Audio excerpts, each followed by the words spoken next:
Well, good morning, boys and girls. I'm really glad to be in your school today for the harvest. And it's fantastic, as has already been said, to see all of the food down the front by here that's been given for those that needed a bit more. But you know, I want to tell you something this morning that might seem a bit...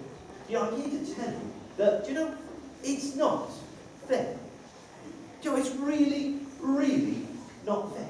Now, I wonder if I asked your teachers how many times they'd heard you say that. Probably they would tell me that I don't have enough fingers on my hands and I would need the toes on my feet and even a bit more than that.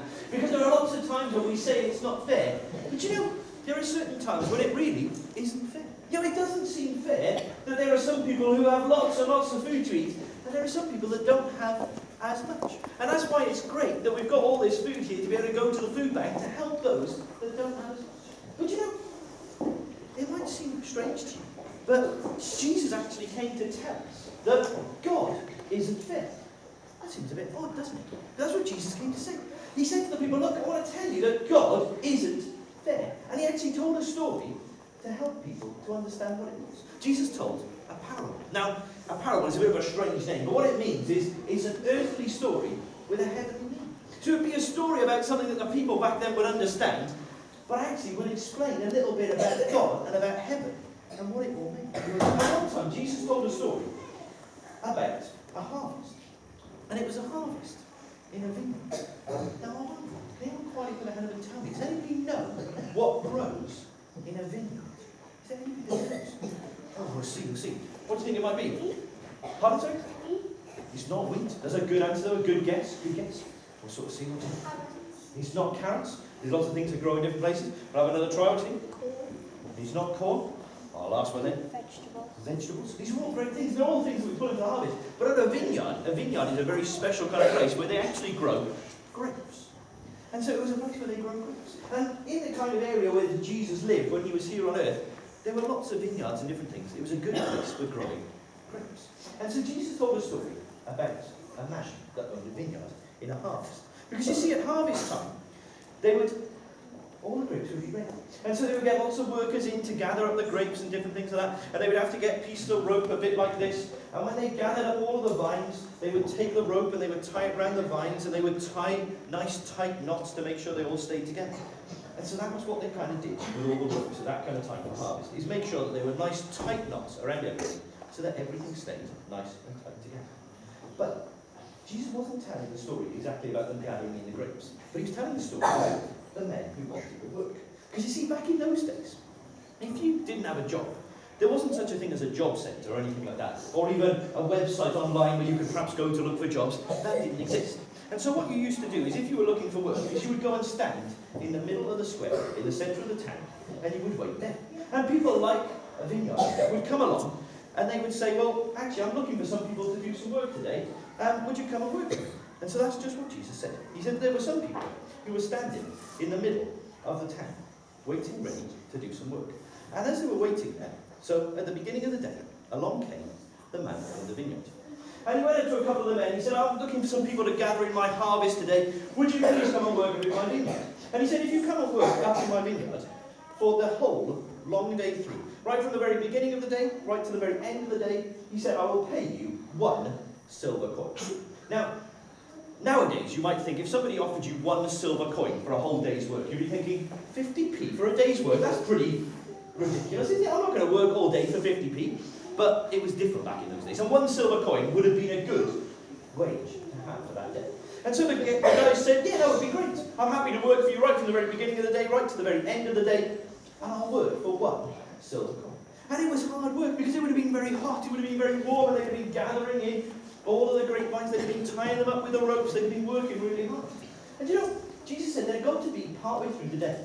And the owner of the vineyard realised that actually they just didn't have enough people. They weren't going to gather in all of the grapes. So he went back down to the middle of the town, in the centre of the square, to see if there was anyone else looking for work.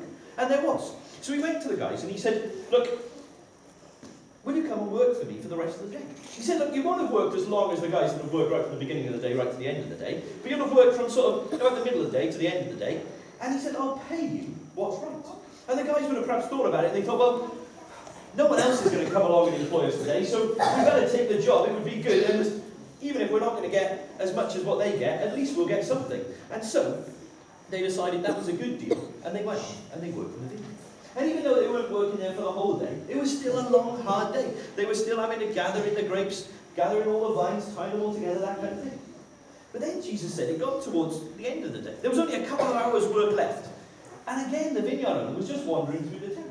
And he noticed there were some people still standing there in the middle of the town. And he said, excuse me guys, why are you still here? And they said, well, look, we've been here since the very beginning of the day, but nobody wanted us for work, and so we've just been waiting here, and basically we've given up hope. No one's going to want us today. And he said, look, I know there's only a very small, tiny bit left of the day, but come up and work in my vineyard. It's only a couple of hours, but if you rush up there now, get up there as quick as you can, work for the rest of the day, I'll pay you what's right.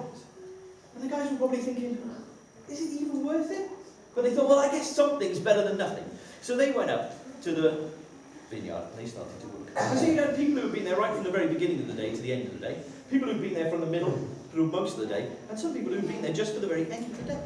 But then at the end of the day, the vineyard worker would have gathered the people up in order to pay them, because that's how they used to do it. You'd gather them up at the end of the day, and they would take their pay before they went home. And so when he gathered all the workers together, the vineyard owner did something really rather strange. Because you see, what he did first is he called the guys that had just been there for a couple of hours. And when he called the guys that had just been there for a couple of hours, he paid them 1 silver coin. And then he called together all the guys that had been there for half of the day. And he paid them 1 silver coin as well. And then he gathered together the guys that had been there all day long, and he paid them 1 silver coin. And the guys that had been there all day long, that had been working hard, would say, well, 1 minute, what's going on here? This isn't fair. You paid the guys that were only working part of the day, and only just the end of the day, 1 silver coin, and you've paid us 1 silver coin as well. This isn't fair at all.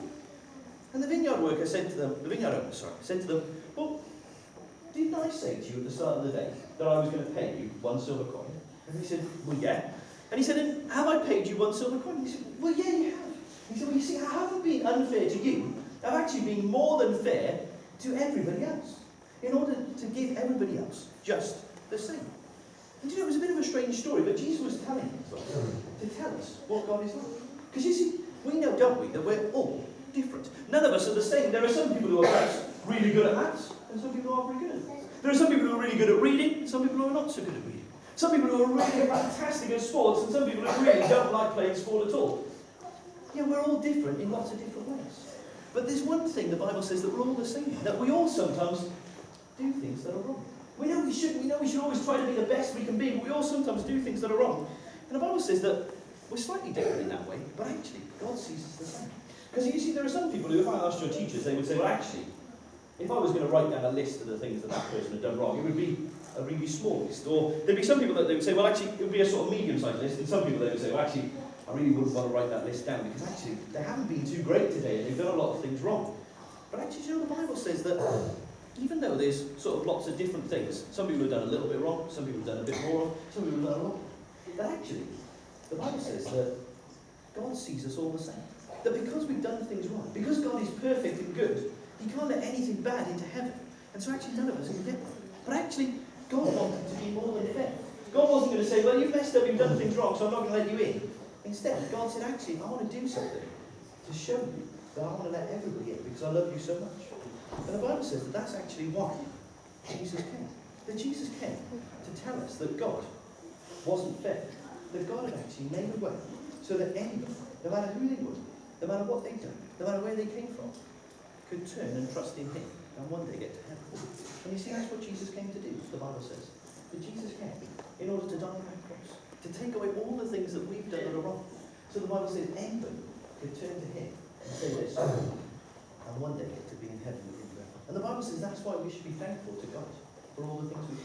The Bible says we should be thankful for all the food and different things we have, and that's what we celebrate at harvest, isn't it? All the wonderful things that we've got. And we should be thankful to God for everything we have, because the Bible says that everything good we have comes from God. And the Bible says we should especially thank God for what He did for us by coming to die. And so that's just a little bit about a story that Jesus told about harvest. And it's good for us to remember at harvest time just how amazing it is to have all the things that we have and to be thankful for all of those things that God has given us. Well, I just want to end this part of our assembly with a quiet prayer. So just quietly put our hands together, close our eyes. I'm going to say a prayer. I'm just going to say amen again. I'd really appreciate it if you say amen. God, I thank you so, so much for the harvest. God, I thank you for all of the wonderful and amazing things that you give to us. And Lord, just be thankful for all those things. And God, I pray as we go through our time in school, you'll help us to remember to be thankful for all the things we have in school as well. Lord, for the wonderful teachers that teach us, the wonderful friends that are there for us, and just for everything that we have. Let us be thankful in everybody. Amen.